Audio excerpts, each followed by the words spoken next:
আসসালামু আলাইকুম everyone. Welcome জানাচ্ছি সোহানাস কিচেনে অনেক মজার একটি রেসিপি দেখার জন্য।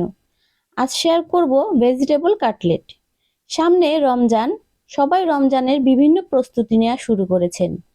তো আমিও এই ভেজিটেবল কাটলেট রমজানের জন্যই ফ্রোজেন করব। আপনারা ইচ্ছা করলে রমজানে ইফতারির জন্য, বাচ্চাদের টিফিনে অথবা চায়ের সাথে খাওয়ার জন্য বানিয়ে ফ্রোজেন করে রাখতে পারেন। আশা করছি ভালো লাগবে। তো চলুন রেসিপিটি শুরু করি। আমি এখানে প্রথমে ভেজিটেবলগুলো ভেজে নেব। এজন্য দিয়ে দিলাম পরিমাণ মতো তেল। তেলটাকে কিছুটা গরম করে এবার দিয়ে দেব এর মধ্যে কিছু পেঁয়াজ কুচি। তো ভিউয়ার্স, আমি এখানে 1 কাপের মতো পেঁয়াজ দিয়েছি, আপনারা পেঁয়াজটা বাড়িয়ে কমিয়েও দিতে পারেন। তো এবার পেঁয়াজটাকে আমি ভেজে নেব হালকা গোল্ডেন করে, খুব বেশি লাল করার প্রয়োজন নেই। এই তো ভিউয়ার্স, হালকা গোল্ডেন হয়ে গেছে। এবার এর মধ্যে দিয়ে দিচ্ছি কিছু কাঁচামরিচ কুচি। তো এখানে আমি প্রায় 7-8টার মতো কাঁচামরিচ কুচি করে নিয়েছি। ঝালটা আপনারা আপনাদের পছন্দ অনুযায়ী দিতে পারেন, যে যেমন খেতে পছন্দ করেন। তো কাঁচামরিচটাকে আমি 1 মিনিটের জন্য ভেজে নিলাম। এবার এর মধ্যে দিয়ে দিব সবজিগুলো।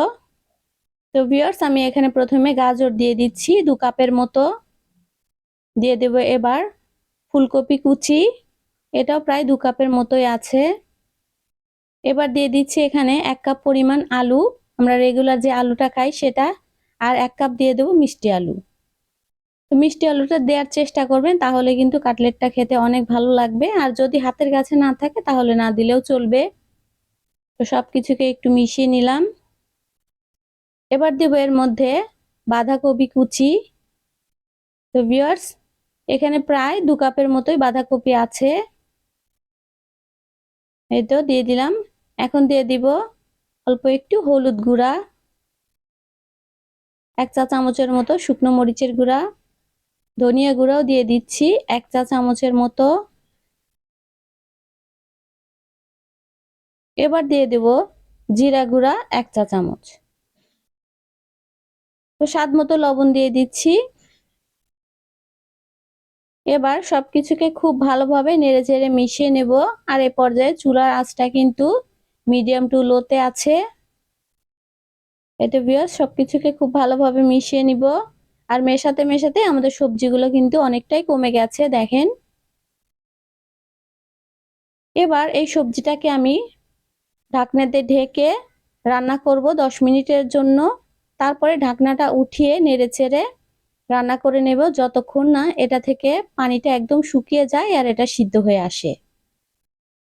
এই তো ভিউয়ার্স, সবজিটা কিন্তু একদম সিদ্ধ হয়ে গেছে আর পানিটাও শুকিয়ে গেছে। তো এই পর্যায়ে আমি এর মধ্যে দিয়ে দিচ্ছি 2টো ম্যাজিক মশলা। তো এটা হাতের কাছে থাকলে অবশ্যই দেওয়ার চেষ্টা করবেন, এতে কিন্তু স্বাদটা অনেকটাই বেড়ে যায়। এবার সবকিছুকে খুব ভালোভাবে মিশিয়ে নিচ্ছি। আর ভিউয়ার্স, সবজিটা কিন্তু একদম গলিয়ে ফেলা যাবে না, সিদ্ধ হবে কিন্তু এরকম ঝরঝরে থাকবে, এভাবেই ভেজে নেওয়ার চেষ্টা করবেন। তো আমি সবজিটাকে এবার নামিয়ে ঠান্ডা করে নিচ্ছি। এদিকে আমি 4টা কাঁচা কলা নিয়েছি, এটাকে আমি সিদ্ধ করে নিয়েছি। তো ভিউয়ার্স, আপনারা হয়তো চিন্তা করবেন যে কলাটাকে কেন আমি ভাজির সঙ্গে দেইনি। যদি কাঁচা কলাগুলো কুচি করে ভাজির সঙ্গে দিতাম তাহলে কিন্তু ভাজিটার কালার একদমই নষ্ট হয়ে যেত, দেখতে ভালো লাগতো না। এজন্যই যখন এই কাটলেটে কাঁচা কলা ব্যবহার করবেন তখন সিদ্ধ করে ম্যাশ করে নেবেন, তারপরে সবজির সাথে মেশাবেন। তো আমি কলাগুলোকে কিন্তু ম্যাশ করে নিয়েছি, দেখেন। আর কলাতে 1 ফোঁটাও পানি রাখা যাবে না। তো এবার এটার সাথে আমি আগে থেকে যে ভাজিটা করে রেখেছি সেটা মিশিয়ে দিচ্ছি। আর ভাজিটাও কিন্তু ঠান্ডা অবস্থাতেই আছে। এই তো সবগুলো ভাজি দেওয়া হয়ে গেছে। এখন আমি এর মধ্যে দিয়ে দিচ্ছি কিছু ফ্রেশ ধনিয়া পাতা কুচি। তো ধনিয়া পাতাটা একটু পরিমাণে বেশি দেওয়ার চেষ্টা করবেন, তাহলে খেতে ভালো লাগবে। দিয়ে দিলাম এখানে 1 কাপ পরিমাণ বুটের ডালের বেসন, শুধু বুটের ডাল দিয়ে আমি এই বেসনটা তৈরি করেছি। এবার দিয়ে দিচ্ছি আধা কাপের মতো টোস্ট বিস্কিটের গুঁড়া। আপনারা হাতের কাছে যদি ব্রেড ক্রাম্বস থাকে তাহলে ওটাও দিতে পারেন, আর না থাকলে স্কিপ করে নিতে পারেন। তো দিয়ে দিলাম এবার 2 চামচের মতো চিলি ফ্লেক্স। ঝালটা যদি কম পছন্দ করেন তাহলে 1 চা চামচ দিয়ে দিলেই হবে। এবার এর মধ্যে দিয়ে দিব আমি 2 চা চামচ পরিমাণ কাবাব মশলা। তো ভিউয়ার্স, কাবাব মশলাটা অবশ্যই দেওয়ার চেষ্টা করবেন, আর একান্তই যদি হাতের কাছে না থাকে তাহলে গরম মশলা গুঁড়া করে দিতে পারেন। এবার দিয়ে দিলাম আরো কিছুটা লবণ। আমরা ভাজিতেও লবণ ব্যবহার করেছি, এজন্য লবণটা একটু বুঝে শুনে দিতে হবে। এখন দিয়ে দিচ্ছি আধা কাপ পরিমাণ পেঁয়াজ বেরেস্তা। পেঁয়াজটা অবশ্যই বেরেস্তা করে দেওয়ার চেষ্টা করবেন, যেহেতু আমরা এই কাটলেটটাকে ফ্রোজেন করব। কাঁচা পেঁয়াজ দিলে অনেক সময় পানি ছেড়ে দেয় আর কাটলেটগুলো কিন্তু ভালো হয় না। তো সব শেষে দিয়ে দিলাম একটা ডিম। ডিমটা স্বাভাবিক তাপমাত্রার। তো এবার সবকিছুকে খুব ভালোভাবে হাত দিয়ে মিশিয়ে নিচ্ছি। তো ভিউয়ার্স, আমরা কিন্তু একদম মেখে নিব না, যেন সবজিগুলো ভর্তা ভর্তা হয়ে যায়, ওভাবে মাখবো না। আমরা সবজিগুলোকে মিশিয়ে নিব। তো আমি একটু দেখিয়ে দিচ্ছি, দেখেন সবজিগুলো কিন্তু একদম গলে যায়নি, দেখেন আস্তে আস্তে আছে। এবার আমি কাটলেটের শেপ দিয়ে দিব। তো পরিমাণ মতো সবজির মিশ্রণটা নিয়ে নিচ্ছি।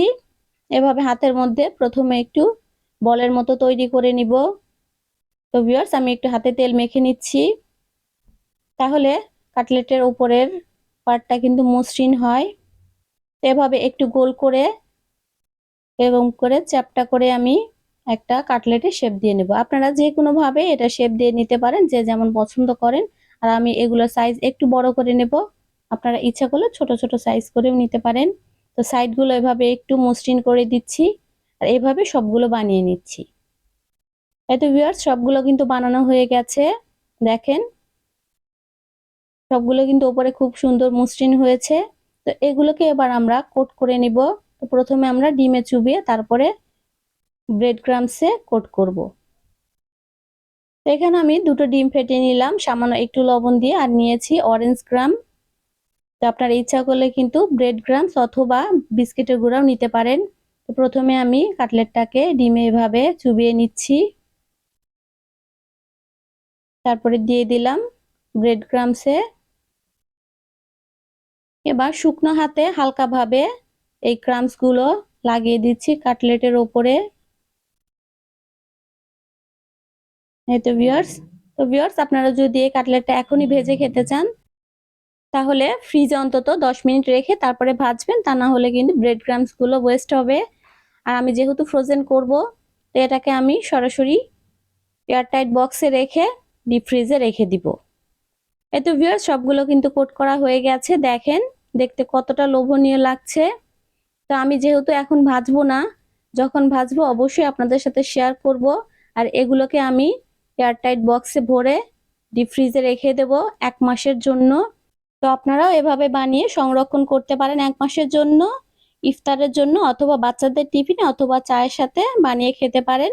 তো আশা করছি আপনাদের কাছে ভালো লেগেছে। ভালো লাগলে অবশ্যই বাসায় ট্রাই করবেন। লাইক, শেয়ার, কমেন্টের মাধ্যমে আমাকে জানাবেন। আর আমার চ্যানেলটি সাবস্ক্রাইব করে আমার পাশেই থাকবেন। আল্লাহ হাফেজ। আসসালামু আলাইকুম।